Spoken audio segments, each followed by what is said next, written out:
natin today for economy is cash flow diagrams.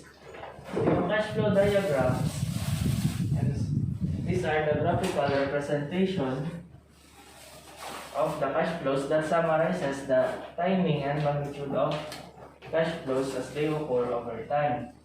Ang tinatawag na cash flows is ito yun, yung mga arrows. Ang cash flows are composed of receipts and disbursement. Pag sinabi nating receipt, sila yung positive cash flows or cash inflows, or sila yung kumbaga yung pumapasok na pera. While sa disbursement naman, ito yung mga negative cash flows or yung mga cash outflows or yung mga perang palabas. Tapos yung cash flow diagram, mahalaga siya sa engineering economy kasi mas madaling ma-interpret, kumbaga yung or ma-analyze yung problem kung gagamit tayo ng cash flows. Lalo na kung yung topic natin is yung series of equal payments. Kasi yung na-discuss ko last session, yung composed of simple and compound interest, lahat yun is mga single payment lang. Tayo sa discount.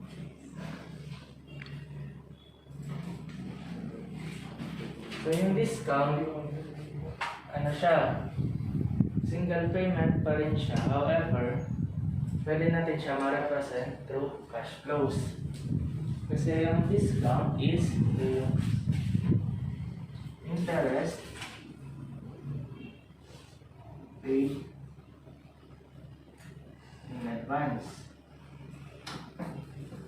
Kumbaga dito sa kapag sinabing discounted yung yung pinahiram or money lended, ibig sabihin nun, ang ibibigay sa'yo is kumbaga bawas na dun sa original principal kasi yung portion na binawas is kabayaran na siya dun sa interest.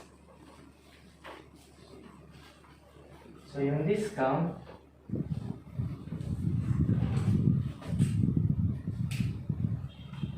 is equal to the future worth minus the principal. So let's say meron tayong cash flow diagram and yung period niya is within one period lang. So ito yung magiging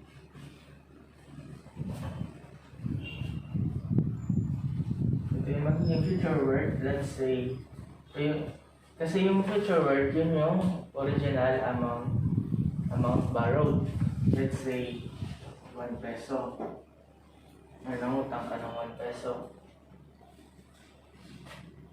So yung magiging principal, ito yung perang ipapahiram sa'yo.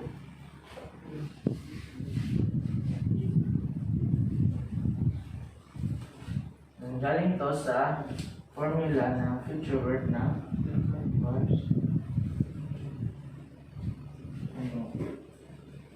formula ng compound interest na F is equals to F plus 1 plus I is to negative N. So since yung future worth mo is 1 peso lang, so yung magiging principal amount mo is 1 plus I is to negative N.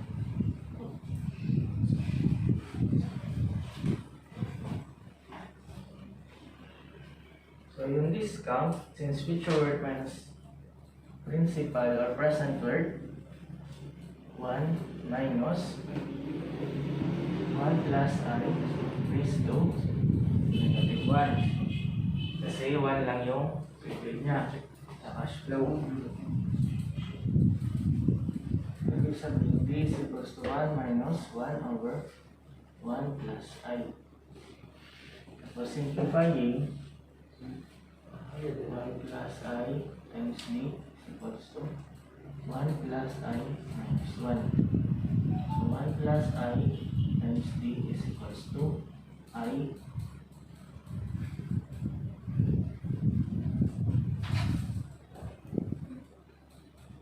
tapos discount.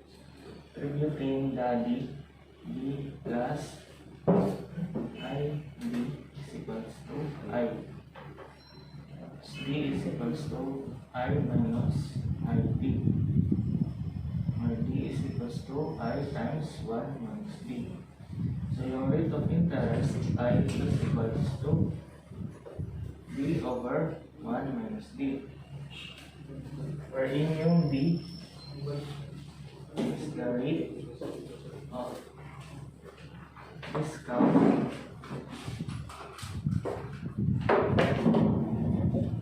for the period involved. Tapos yung I, ito yung rate of interest.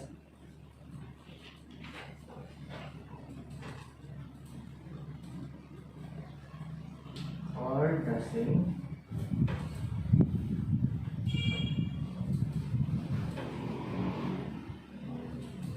period.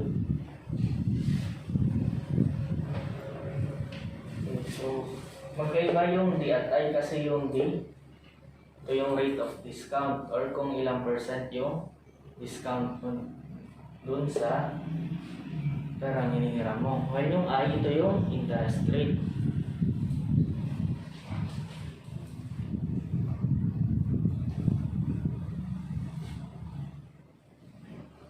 So ang interpretation ng cash flow diagram niya, yung cash outflow, ito yung hiniram niya, 5,500. Ibig sabihin kasi kaya pababa siya kasi ito yung babayaran niya.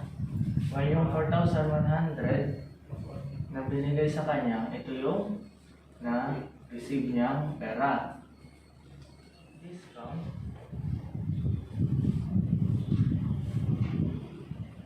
Pwede natin siyang makuha as yung discount amount over principal.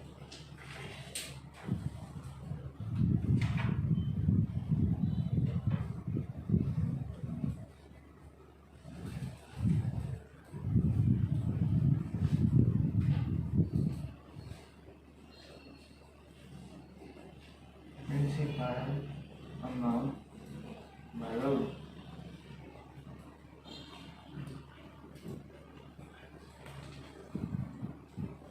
So yung discount, future worth minus present worth, 2,500 minus 4,100. Yung principal amount borrowed, ito yung hiniram niya, 5,500. So yung rate of discount, 2,400 over 5,500 is equal to 0.2545 or 25.45%.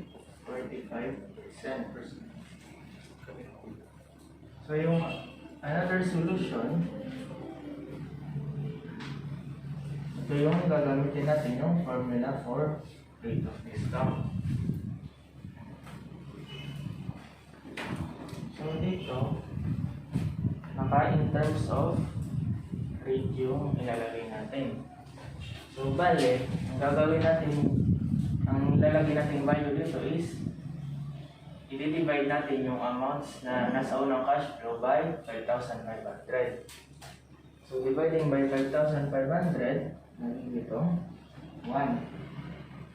Tapos ito naman 4,100 divided by 55 0.74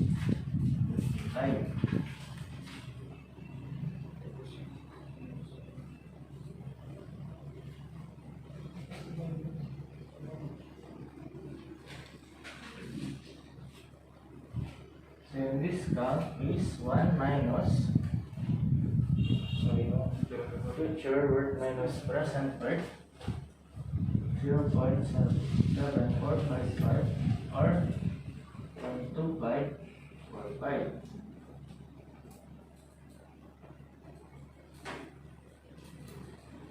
Formula I is equal to D over 1 minus D.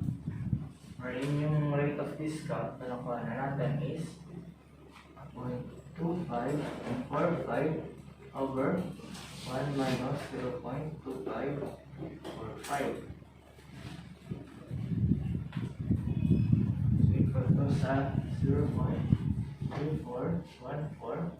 or 34.40%.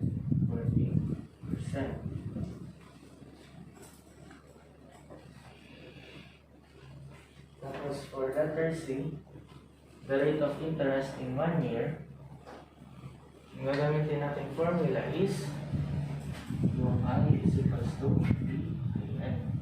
So yung formula nito galing diba to sa yung pinaka-formula ng interest. Ibig sabihin, yung rate of interest in 1 year is equals to I over E times N. Or yung I natin is same sa discount, which is the difference of 5,500 and 4,100 divided by 4,100 times, since yung time natin is 10 months, over 12. Ito siya sa 0.4098 or 40.98%.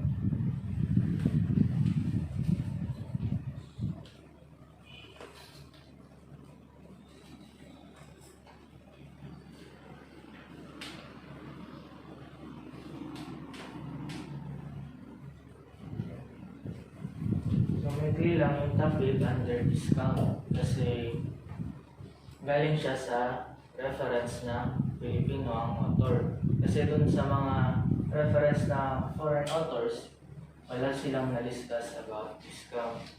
So more on kasi siguro yung concept ng discount is ito yung policy na sa mga sa mga lending companies or kahit sa mga bangko na mag-loan ka. Tapos ano lang siya, effective lang siya sa mga short-term loans or yung mga loan na ang duration is less than a year or siguro mga maximum niya is 3 years, mga 3 years to pay, mga gano'n. Ang magiging pin natin dyan is ito yun. Ayun sa siya. Oo, yung nakabase sa cash flow. Ang laging P yung nasa at period 0.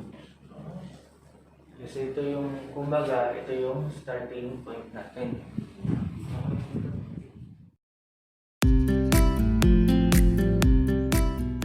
Magbabaksakan dito in 5, 4, 3, 2. 1, 2, 3.